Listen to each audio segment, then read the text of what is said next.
Start the meeting and we're live. Thank you, Sarah. Hello, good morning. Thank you so much for attending our webinar today. I know a few of you can't attend live, so the recording will be sent out.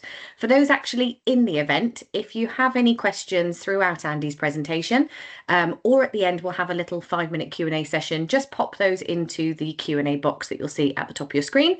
For those of you who are watching the recording after the event, feel free to reply to the email address that it came from, or of course, reach out to Andy on LinkedIn. We'll have a little slide with our contact details at the end.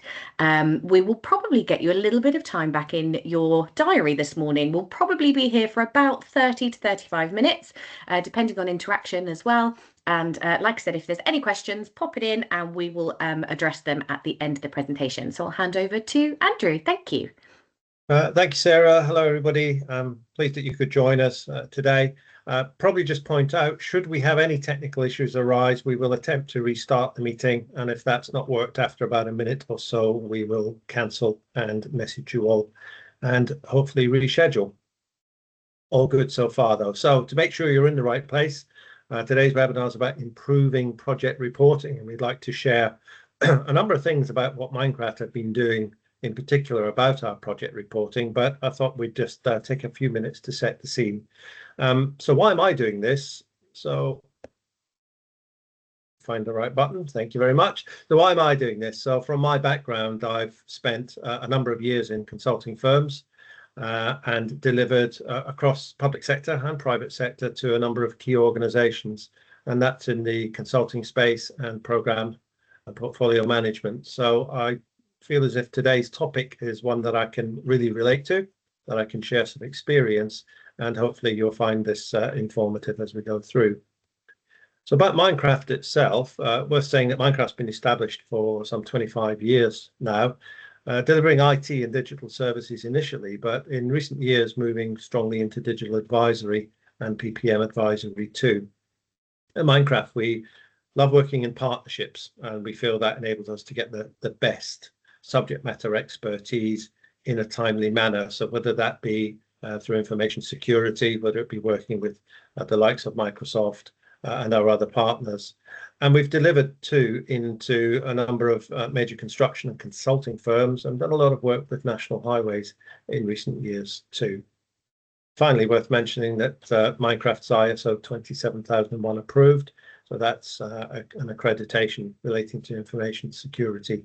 And we're currently going through the process for 9001 and 14001 as well. I think we have somebody just joining us. So I think that was Jane. Welcome. We've just started with an introduction, so I'll continue as we are. So let's talk about improving reporting.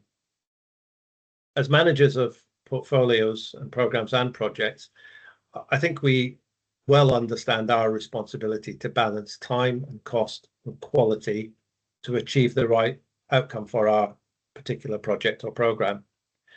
I think typically we all sit within organizations that define quality in a number of different ways. That might be, my project is contributing to a strategic objective. It might be having defined benefits that this particular project will deliver. Could be effective and efficient management of resource, could be milestones and key dates that are essential for our stakeholders. I'm sure you've all heard the phrase of just get it done on time or get it open on time as being the main driver for our project. Different industries vary their language, but project controls is something that we typically hear in the areas that we've worked in our experience. Project controls really refer to common indicators or levers, as we call them, that can be used to track progress. And if we use and look at that information in real time, we can actually become proactive and make decisions earlier. I just want to take a second with this particular slide to make the reference that standard monthly reporting is often taking that rear view look, what happened in the past. And in some large organizations, by the time that monthly reporting is analyzed and taken through the relevant governance, it's 4, 5, 6 weeks late. I'd like to think modern day current reporting is a little bit like being in a Formula One car.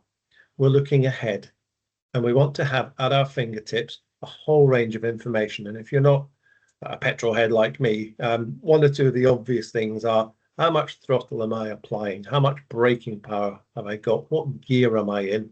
What's the road ahead of me doing? What's the information I need as a project manager at my fingertips so I can make important, reactive, proactive decisions? There is still a place for historical and rear-looking information. The Formula One analogy could continue because you need to know how close the person is behind you, but in project terms, it might be looking at trends and direction that might not be obvious to us. So whether at portfolio, program, or project level, the kind of information that we want to have at our fingertips is typically task and milestone progress. How is our resource doing in terms of what we're asking for, how it's being utilized? What are we forecasting on the resource or capability that we require from our organization? What's our risk exposure? How are we mitigating risk, and how is that progressing? We might look at cost information. What's our budget? What's our forecast? What are our actuals? And I appreciate actuals do come in with a lag, typically, but if we can have the right information closer to hand in the right format, again, we can be better informed. EAC, or estimated at completion, is a real typical measure that we want to be looking at frequently. And then finally, benefit realization. What's our progress against our benefits? And actually our progress against perhaps organizational goals. So these are just some examples of the right information needing to be available to us as project and program managers. So what's our approach been in Minecraft? So we faced those exact challenges in terms of running our own projects internally and for our clients. We recognize that a large portion of the project management world still relies on that monthly reporting. And painfully, yep, it involves pasting, cutting and pasting. It involves some Excel, some PowerPoint. Typically, a PM will add a narrative and have the work stream leads perhaps do the same. And we always hunt around for that extract from the risk register that's sitting in Excel to try and summarize the top 2 or 3 or anything for escalation. There's always a place for the context narrative that a PM can provide. That's valid. However, the collation of data, the analysis, the interpretation, we found that we can do that in real time. And for us, we use a product called Sensei IQ. That's our PPM solution. But I think today's topic on the webinar is about generally what does good information look like, and how can we make reporting something less formal. Reporting information and data can be, where are we seeing that, and how ready is it for me to make those informed decisions. So as we step through, hopefully you'll be able to see our structure around projects and around programs, and we'll discuss the level and the type of information that you should expect to have, and we'll talk about how we're doing that. So let's perhaps start at the project end in project management space. Within a useful tool set, we may not need to, on a daily basis, run a traditional report by pressing a go button or an activate button or a download feature. Here, I'm looking at an entry screen. This is where I have my key information about this particular project. But in its own right, it's providing me acute data and information that I can interpret quite quickly. Across the top of the screen in red, you'll see, for me, this is a major project, and using business flows, which you may or may not be familiar with, already I can see I've been in execution for a certain number of days, for 53 days, for example. In the past, we might have had to rely on a report to tell me that, but here it's part of my day-to-day access of this project. I can understand my progress against project tasks. I can understand some key indicators that are built in to this interface. So the point I'm making is that Reporting doesn't have to be the traditional download and run. Information and data at my fingertips, depending on the screens I'm looking at. Very important. Within our particular tool set, we have a number of sections, and each section is configured and tailored to provide me just that, relevant information at fingertip view as I use that section on a day-to-day basis. Worth me just calling out the particular ones that we have here. Key dates. Key dates is a particular area where any project manager will have committed some dates to stakeholder and through governance. Those dates typically don't vary frequently. In fact, a change to those dates would go through a governance process typically. So let's say it was my project go live date.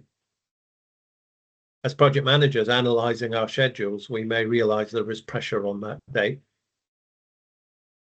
Real-time information being available to our entire stakeholder community is not something we typically want to have available because the pressure on that date can then be picked up and escalated and actually be blown out of proportion to the job we have as project managers, managing those dates and managing the issues and challenges around that. So key dates allows us to maintain a steady set of reported milestones and key deliverable dates. Financials, relatively standard section to have in my project management tool, looking at forecast and budget and actuals estimated at completion and profitability, depending on the type of project you're running. Deliverables are just exactly as it says on the tin, understanding what are the commitments we have made to our stakeholders typically, and what are the key outputs. And that's an important section as we talk about dependencies and linking our projects, particularly in a program environment.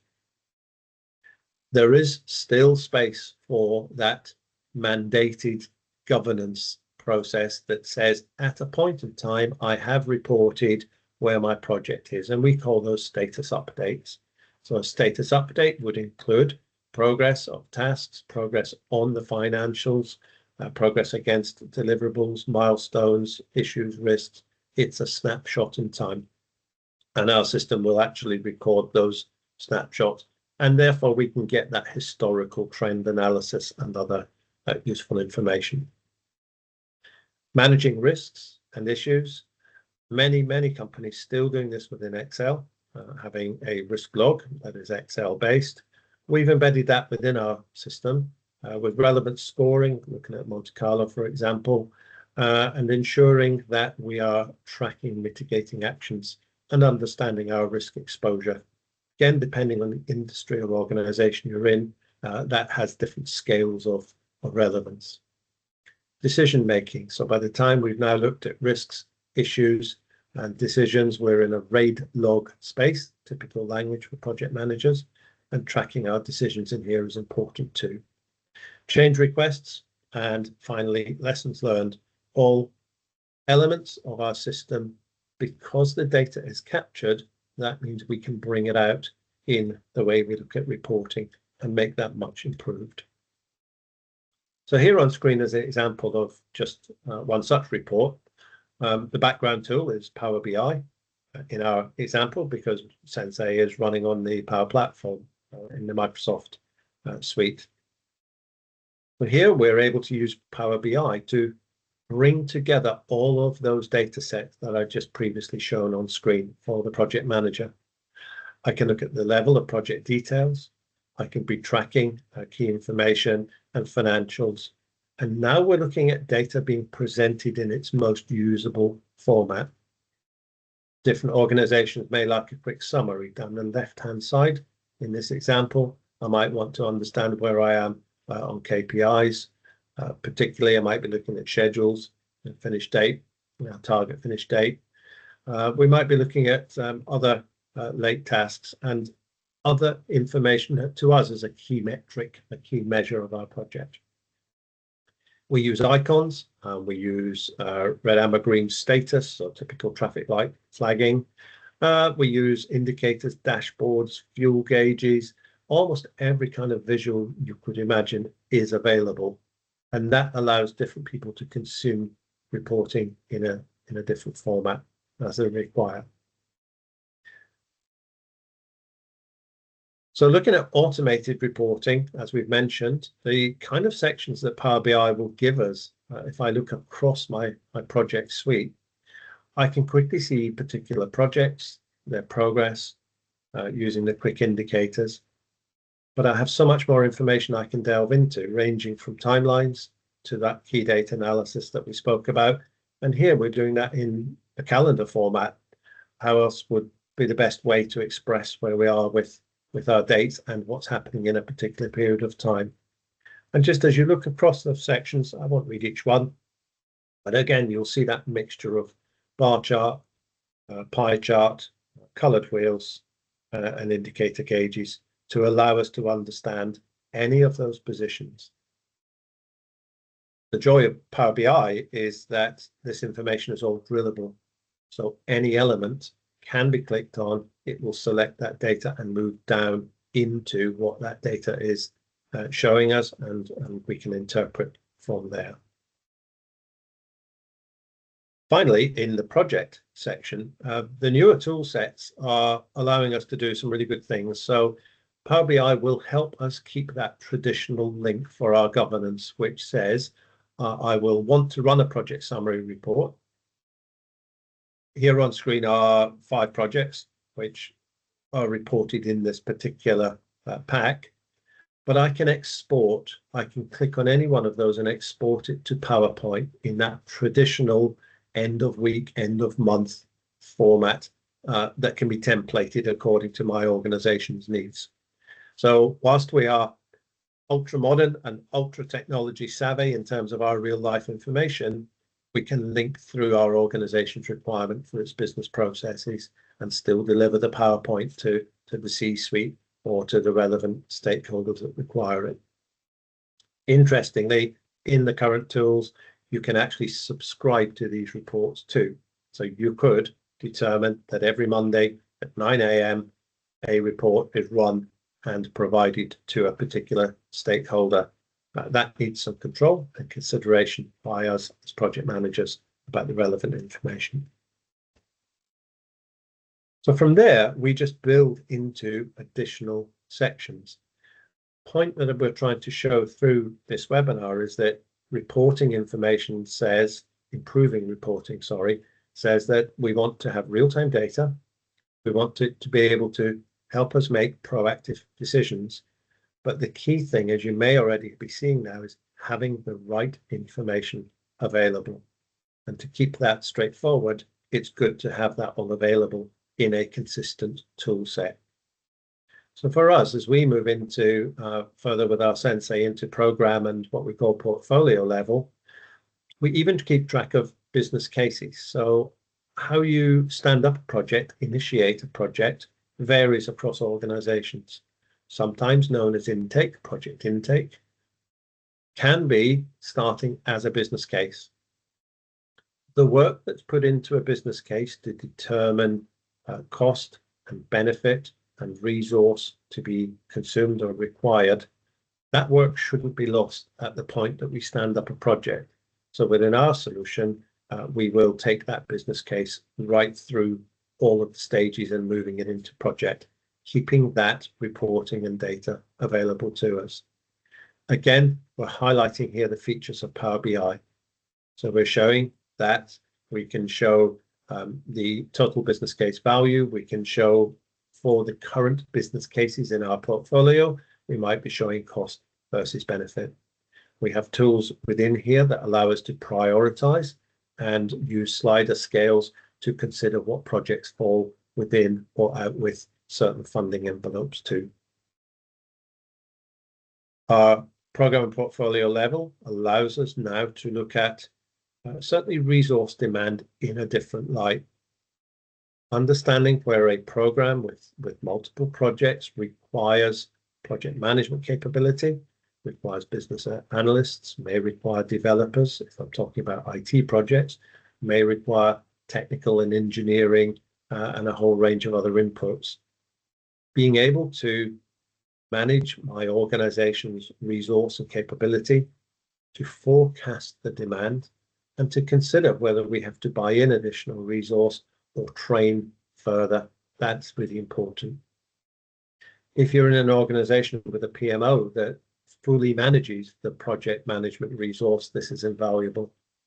Where organizations have project managers sitting across different departments, different divisions, different countries even, this would allow the collation of that information to give a better corporate organizational view. If we look at program status, just as another quick example, I'm listing the projects at the bottom of this screen. Again, another Power BI report, and you'll see that the consistent theme here now is using Power BI reporting within our tool set, as opposed to relying on the entry screens that can also give us good information. Within any given portfolio screen, we provide sufficient data that allows us to see whether this is about running or growing or transforming our business, and we can understand the status of this portfolio. We can look at the level of investment, the level of progress. We can look at contribution to organizational goals and themes and alignment. Again, if the data is captured, then we're able to report on it, whether that be the analysis of text and extracting where we find particular values, whether it be financial, whether it be KPI tracking, all of that becomes available to us. Using Power BI's key features, we can present that information, as we've already said, in different ways and in different formats. I mentioned business cases as being one way to initiate a project. Here in Sensei, we also use the concept of an intake funnel. Many organizations use the concept of filling a funnel with opportunity or work or contact, and what comes out of the funnel at the end is contracts, clients, whatever language you would like to see. So here within our project environment, we may have some challenges and ideas in our organization that we capture. We may develop those into business cases as they mature. We may put them through our governance stage gating process to be evaluated, considered, and finally approved, one would hope, into becoming a live project. So our intake funnel allows us to track the progress. We can look at the totality in terms of value and cost breakdown. And we can look at how we've moved through and how we can schedule and prioritize those projects. Finally, just showing here a number of Power BI graphics and features available. The intake funnel being one, and in the bottom left-hand corner, cost breakdown is using a very typical benefits map type approach, a mapping approach to allow you to drill through.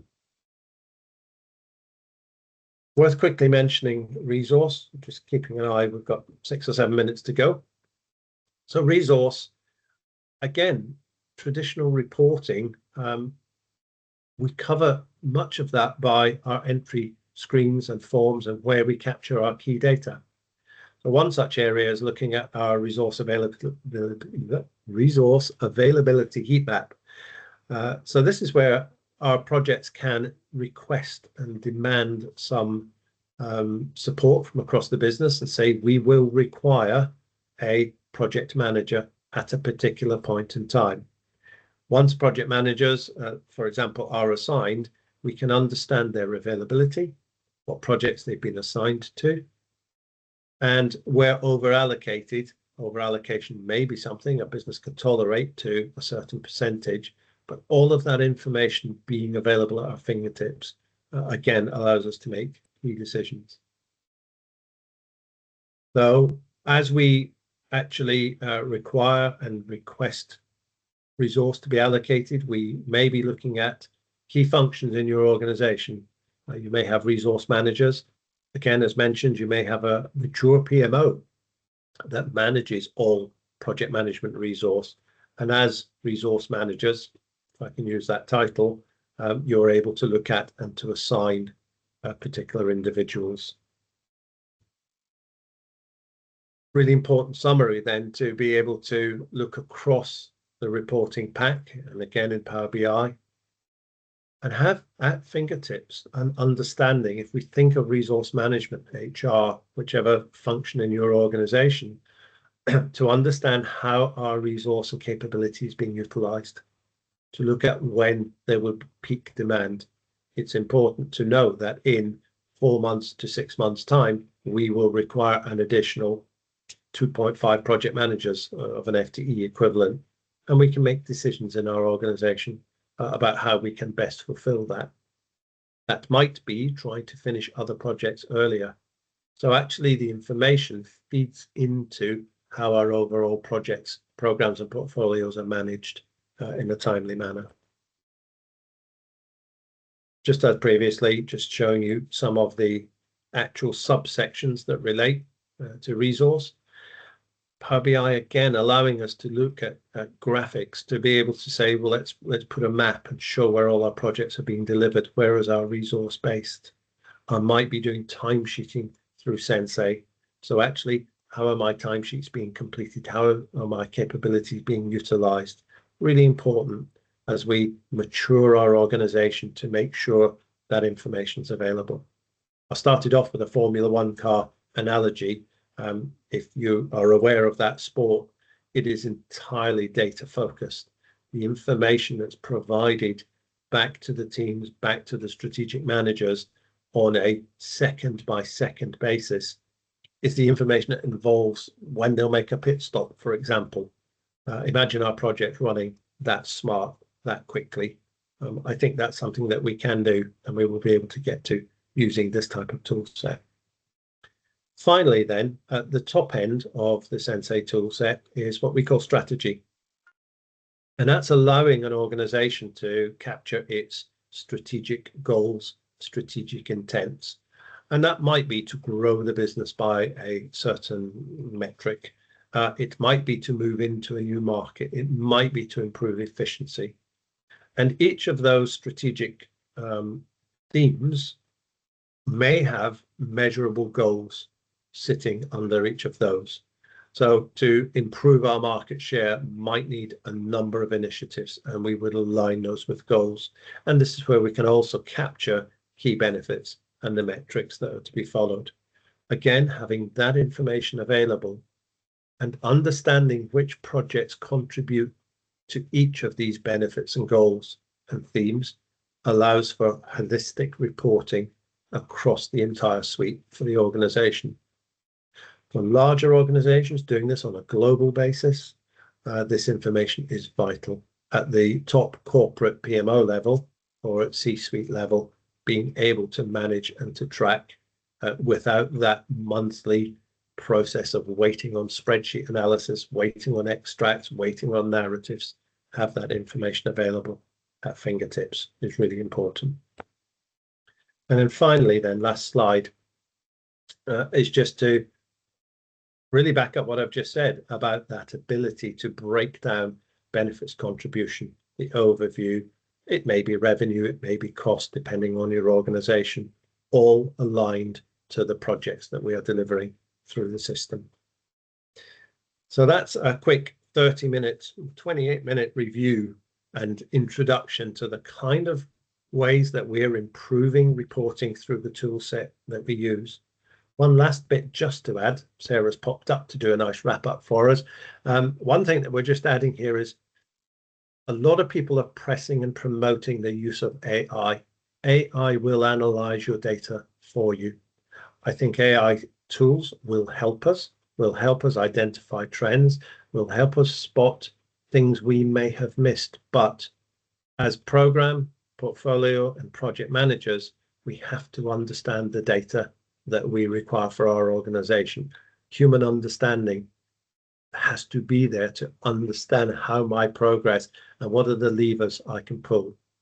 AI might be really beneficial in promoting ideas and suggestions and taking some of that hard work away from me and presenting me options and levers to pull, but really key as project managers that we understand the information we have.